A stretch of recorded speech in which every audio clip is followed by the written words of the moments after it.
नमस्कार। आज के इस एक्सप्लेनर में बहुत बहुत स्वागत है।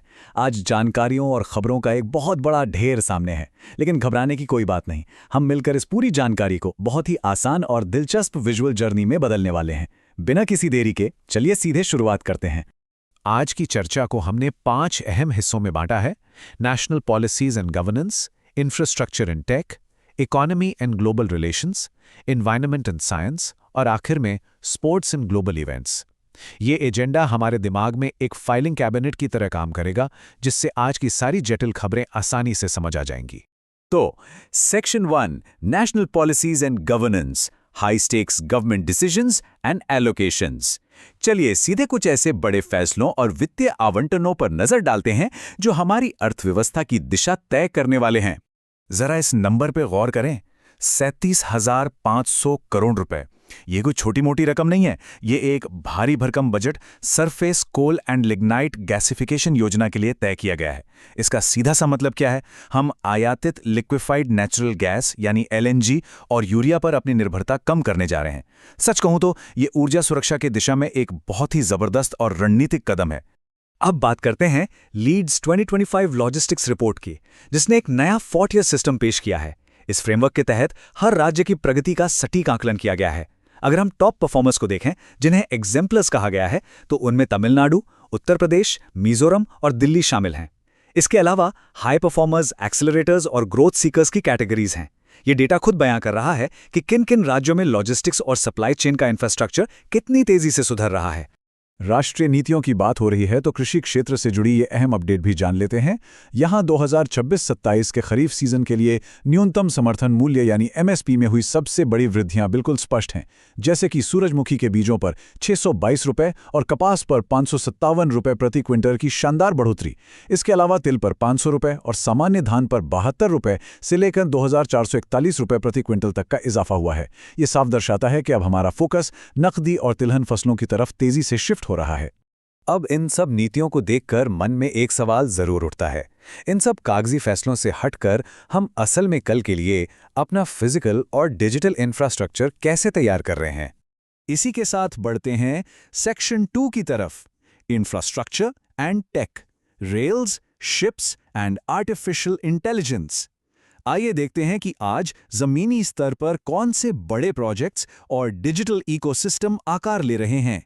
इतिहास और इंफ्रास्ट्रक्चर का ये जबरदस्त संगम देखिए। ये टाइमलाइन भारत के सबसे बड़े शिपयार्ड मजराओं डॉक शिप बिल्डर्स की पूरी कहानी बयां करती है। 1774 में इसकी शुरुआत हुई और आज़ादी के बाद 1966 में पहला युद्धपोत आईएनएस नीलगिरी यहीं बनकर तैयार हुआ और आज 2026 में ये अपनी स्थापना के 252 साल पूरे कर रहा है। लिटरली ये सिर्फ एक कंपनी नहीं है, बल्कि हमारी नौसेना के विकास का एक बहुत बड़ा ऐतिहासिक गवाह है। कनेक्टिविटी की बात करें तो भारत के पहले semi high speed double line rail project का रूट मैप बहुत ही महत्वाकांक्षी है। ये गुजरात के धोलेरा हवाई अड्डे से शुरू होकर अहमदाबाद शहर और फिर सीधे लोथल स्थित नेशनल मैरीटाइम हेरिटेज कॉम्प्लेक्स तक जाएगा। सबसे कमाल की बात यह है कि इस रूट पर ट्रेन 200 किलोमीटर प्रति घंटे की रफ्तार से दौड़ेगी। मतलब घंटों का सफर अब बस कुछ ही मिनटों में तय हो जाएगा। अब जरा तकनीक के इस शानदार इस्तेमाल को समझते हैं। सरकार भाषा की बाधाओं को तोड़ने के लिए एआई का बहुत ही बेहतरीन उपयोग कर रही है। यहाँ 2 अलग अलग पहल चल रही हैं। एक तरफ इंडिया एआई और कार्या मिलकर क्षेत्रीय भाषाओं का बहुत ही मजबूत और समावेशी डेटासेट बना रहे हैं। वहीं दूसरी तरफ आयुष मंत्रालय और भाषिनी मिलकर हमारी पारंपरिक चिकित्सा को बहुभाषी एआई डिजिटल सेवाओं के जरिए लोगों तक पहुंचाने का काम कर रहे हैं। ये असल में एआई का एकदम सही और जमीनी इस्तेमाल है। अगर टेक की बात हो और इलेक्ट्रिक व्हीकल्स छोड़ जाएं तो बात अधूरी रह जाएगी। भारी उद्योग मंत्रालय ने यूनिफाइड भारत ई चार्ज प्लेटफॉर्म लॉन्च किया है। इसका सबसे बड़ा फायदा क्या है? ये अलग अलग फैले हुए ईवी चार्जिंग नेटवर्क्स को एक सिंगल डिजिटल प्लेटफॉर्म पर ला रहा है। इसके साथ ही अकेले कर्नाटक में 1243 नए चार्जर्स भी लगाए जा रहे हैं। तो अब इलेक्ट्रिक वाहनों की बैटरी रास्ते हैं खत्म होने का वो पुराना डर अब बिल्कुल खत्म होने वाला है। देश के अंदर तो तकनीक इतनी तेजी से छलांग लगा रही है, लेकिन इसके साथ ही एक और पहलू है। दुनिया में जो भू राजनीतिक और आर्थिक बदलाव हो रहे हैं, उनके बीच हमारा देश खुद को कैसे संतुलित कर रहा है। तो चलिए चलते हैं सेक्शन 3 पर, economy and global relations, trade dynamics and geopolitical manoeuvring. यहाँ हम समझेंगे कि कैसे वैश्विक कूटनीति का असर हमारी अर्थव्यवस्था पर पड़ रहा है। इकोनॉमी से जुड़ी एक बहुत ही सख्त खबर है। भारत सरकार ने सितंबर 2026 तक चीनी के निर्यात पर पूरी तरह से बैन लगा दिया है। अब सवाल है कि ऐसा क्यों किया गया? दरअसल 27.39 मिलियन टन उत्पादन का लक्ष्य तो है, लेकिन सरकार चाहती है कि आगामी त्योहारों के सीजन में घरेलू बाजार में चीनी की भरपूर उपलब्धता रहे और कीमतें बिल्कुल स्थिर रहें। ये डोमेस्टिक मार्केट को सुरक्षित रखने का एक बड़ा कदम है। बैंकिंग सेक्टर की तरफ से रिजर्व बैंक का ये नया अपडेट फिनटेक कंपनियों के लिए सच में एक बहुत बड़ा गेम चेंजर साबित होने वाला है। अब जो गैर बैंक संस्थाएं हैं, यानी हमारे फिनटेक प्लेटफॉर्म्स, उन्हें क्रॉस बॉर्डर मनी ट्रांसफर के लिए बैंकों के साथ करार करने से पहले आरबीआई की पूर्व मंजूरी लेने की कोई जरूरत नहीं होगी।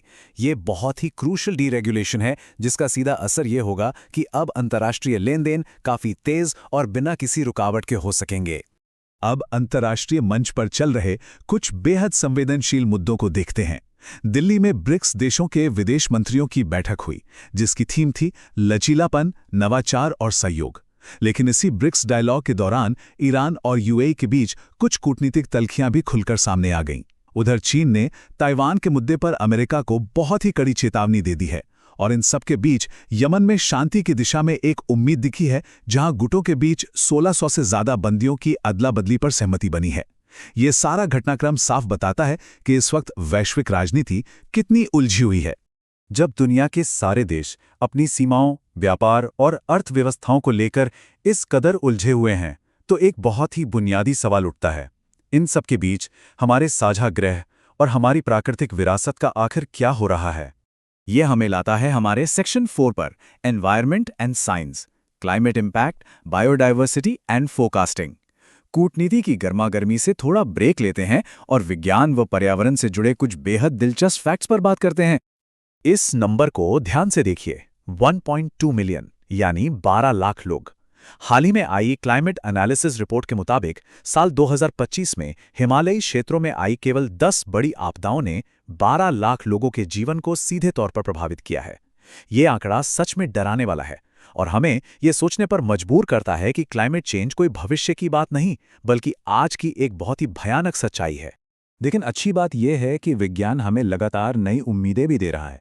जैसे कि भारत ने एआई पर आधारित ब्लॉक लेवल मॉनसून फोरकास्टिंग शुरू की है, जो शुरुआत में यूपी के 100 साल के डेटा का इस्तेमाल कर रही है। उधर नागालैंड में ज़ूलॉजिकल सर्वे ऑफ इंडिया ने मकड़ियों की 2 बिल्कुल नई प्रजातियां खोज निकाली हैं। उड़ीसा में 10,000 साल पुरानी रॉक आर्ट को भीम मंडली पर्यावरण धरोहर के रूप में मान्यता मिल गई है। और मेडिकल साइंस की दुनिया में एम्स दिल्ली ने पैंक्रियास और किडनी का एक साथ सफल ट्रांसप्लांट करके एक बहुत ही बड़ा लैंडमार्क सेट किया है। और अब आखिरी हिस्सा, section 5, sports and global events, records tied, championships won and future spectacles. दिन भर की इन भारी खबरों के बाद चलिए थोड़ा एनर्जी लेवल बढ़ाते हैं और खेलों की दुनिया का एक क्विक राउंड अप लेते हैं। आज स्पोर्ट्स की दुनिया में रोमांच अपने चरम पर है। फुटबॉल में एफसी बार्सिलोना ने रियल मैड्रिड को 2-0 से हराकर अपना 29वां ला लीगा खिताब शानदार तरीके से जीत लिया है। वहीं क्रिकेट के मैदान में विराट कोहली ने आईपीएल के रन चेज में सबसे ज्यादा शतक लगाने के जोस बटलर के रिकॉर्ड की बराबरी कर ली है। बैडमिंटन की बात करें तो पीवी सिंधु और लक्ष्य सेन दोनों ही थाईलैंड ओपन के क्वार्टर फाइनल में धाक जमा चुके हैं। और जाते जाते सबसे दिलचस्प खबर, फीफा ने ऐलान किया है कि 2026 के वर्ल्ड कप फाइनल में पहली बार अमेरिकन सुपर बोल के स्टाइल का एक बेहद ही ग्रैंड हाफ टाइम शो होने जा रहा है। तो आज हमने देखा कि कैसे एआई हमारे मौसम की सटीक भविष्यवाणी कर रहा है और दूसरी तरफ वैश्विक नीतियां हर दिन अर्थव्यवस्थाओं को नया आकार दे रही हैं। आज के इस एक्सप्लेनर को खत्म करते हुए बस एक आखिरी सवाल सोचने के लिए छोड़ना चाहूंगा, क्या हम सब इस इतनी तेजी से बदलती हुई दुनिया के साथ तालमेल बिठाने के लिए सच में पूरी तरह तैयार हैं? ये एक ऐसा सवाल है जिस पर हम सभी को गहराई से विचार करने की जरूरत है। आज की इस चर्चा में जुड़ने के लिए बहुत बहुत शुक्रिया। सीखते रहिए और आगे बढ़ते रहिए।